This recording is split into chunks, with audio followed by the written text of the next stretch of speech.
Good morning from the Cannes Yachting Festival. My name is Ryan Alexander. I'm here with my friend Yuri. He's the Director of Sales and Marketing for Valk.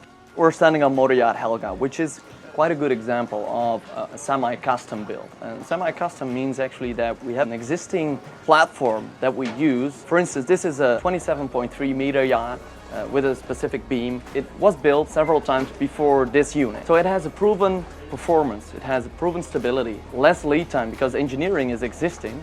So we can save about 3 months of, let's say, engineering time prior we can physically start laying the keels.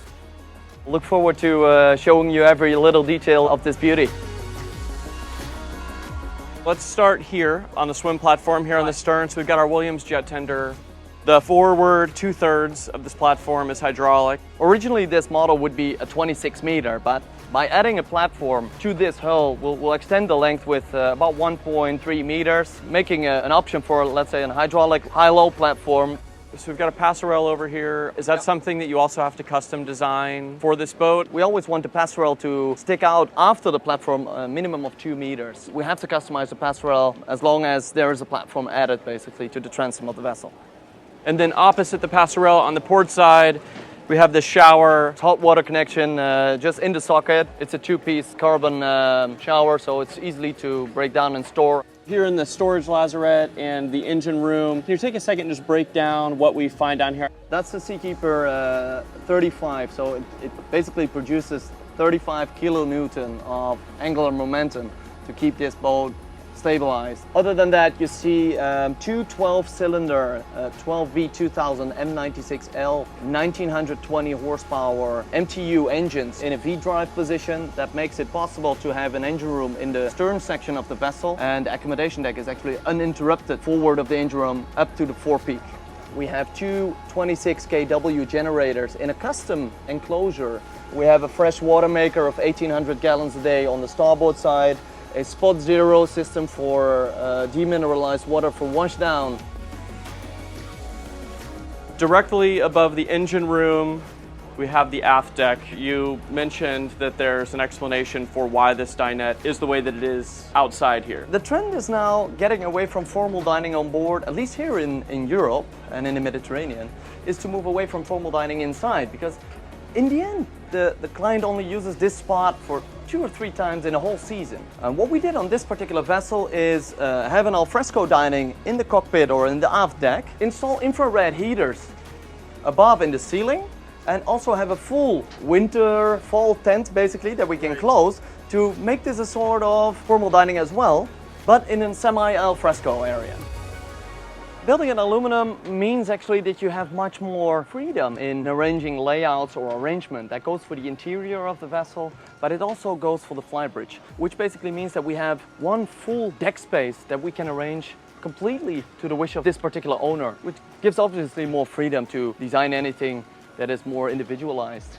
On any flybridge actually in the Mediterranean, all the vessels are more stern up to the docks. And that means you have a lot of privacy in this area, obviously more than on an aft deck if you're moored up. It's a lovely spot to spend some time with your family. And then all the way forward here on the flybridge, we've got a big sun pad that wraps around the front, but this is also where we find the upper helm.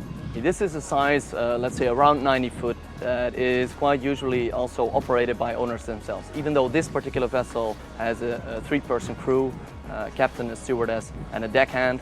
But you know, owners also see the fun of driving vessels themselves, even though sometimes it's on open sea, but this is a great spot to do so.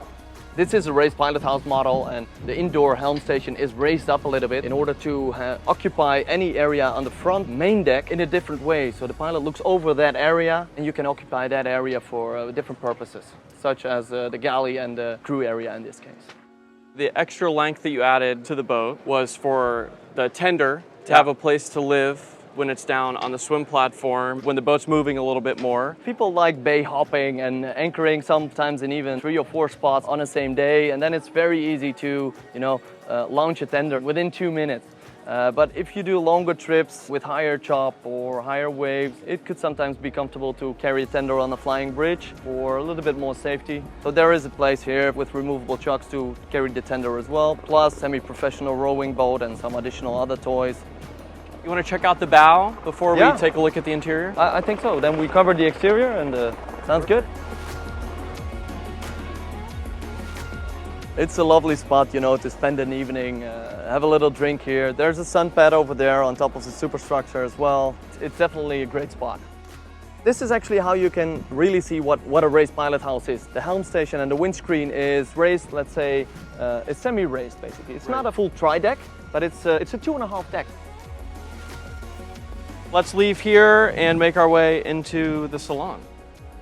All right, Ryan, let me tell you a couple of things that you see right now. An interior designer is Guido de Groot, who's a famous Dutch interior and exterior designer. The main design brief of this particular client was to create something that was very calm, very homey feeling, earth tones, get to complete relaxation as soon as he gets one step on board. Got a pop-up TV in this dressoir. You see that we use two color tones of wood in this case. There's a little bit darker wenge, which is used plus stained oak. Originally, the bulkhead that is placed over here was placed in the original plans a little bit more forward. So the wheelhouse was supposed to be smaller with 2 or 3 pilot seats, and there was supposed to be a formal dining area over here. Now this particular client changed his mind during the build process and asked us to revise the interior layout or the general arrangement of this vessel, moving the bulkhead more aft, deleting the formal dining area, but creating a larger pilot house, which is actually a 2-level atrium. So you see 2 Raymarine Axiom screens and a glass bridge maritime PC. We divide a couple of different push button panels here, power supply panels, navigation lights, miscellaneous and pumps. You have your engine controls, thrusters, rudder angles in an analog system, which always works. Obviously, searchlight control, autopilot and wiper control. There's a nice seating area over here, and as I mentioned, by deleting actually the formal dining area, this bulkhead was actually moved astern to the place where it is right now in order to create a larger wheelhouse. A couple of the pros of a larger wheelhouse are both for the owner but also for the crew actually of the vessel is they have a higher position and more visibility of enjoying a spot like this. But also for the crew, it's a very nice spot to use it as a captain's office. When they do anchor watch at night, somebody on board of the crew has to stay awake. And obviously this is a much nicer place than in a pilot chair all alone. Directly aft, we've got our access up to the Flybridge, which we've already taken a look at, and then down a set of stairs. If we continue forward, are we coming to the galley? That's right. Lucky guess. Yeah. Let's take a look. There is some logic about changes that were made here for this particular galley. There is a sliding door over here. This galley is actually completely connected to the crew area. So it's both utilized for the guests, but also by the crew itself. Beyond your cooking appliances over here on the port side, there's another walkway that leads aft. There is a walkway that leads actually to a laundry area, but also to the area which is under the pilot house.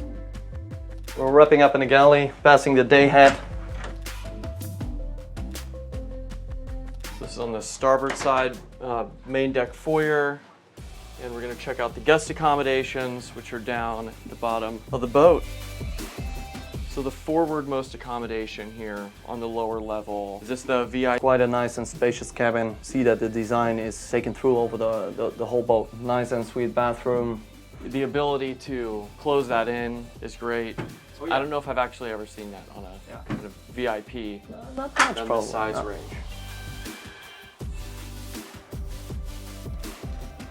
All right, so over here on the port side, this is the twin cabin you were talking about. I love the bunks. These are great. Having big hull side windows in here. These cabins are the afterthought typically, just wherever there's space. Most of the time they are, yeah. That they can be dark. And then the ensuite.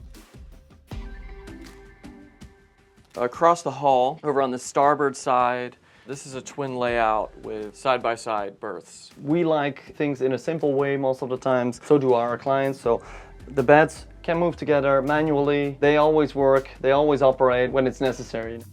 I feel like, unless my eyes deceiving me, this starboard side cabin, this is bigger. Yeah, than let's say the cabin. corridor is off centerline. This cabin feels a little bit larger. Obviously, you could also choose for a layout with a corridor in the centerline and make 2 twin cabins that are slightly more compact in beam. We've seen it in every other space. We're going to take a look at the master in today's walkthrough on a high note. So what's the beam? 6.25 meters, which is a little bit over 21 feet.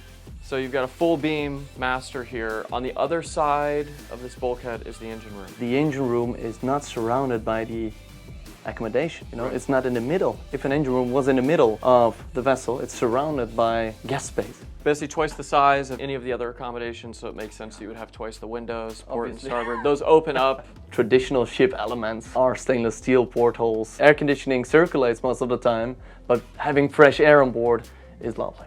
Beneath the windows over here on the port side, we've got a desk, a vanity area. Right. These are definitely multi-purpose spaces. And then opposite, over on the starboard side, we've got a seating area. Great spot to lay out with a book.